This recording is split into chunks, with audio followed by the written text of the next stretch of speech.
จากฟ้าเรืองรองแสงทองส่องมาให้ฟ้าต่างสดใส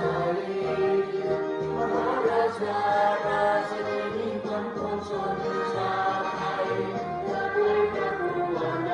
หัวใจสาธุทำน้อมนำความพอเพียงสืบสานโรงเรียนบ้านน้องบัวน้อยจงจำเริญรุ่งเรืองนิรันดร์เป็นสถานแหล่งเรียนรู้คู่ชุมชน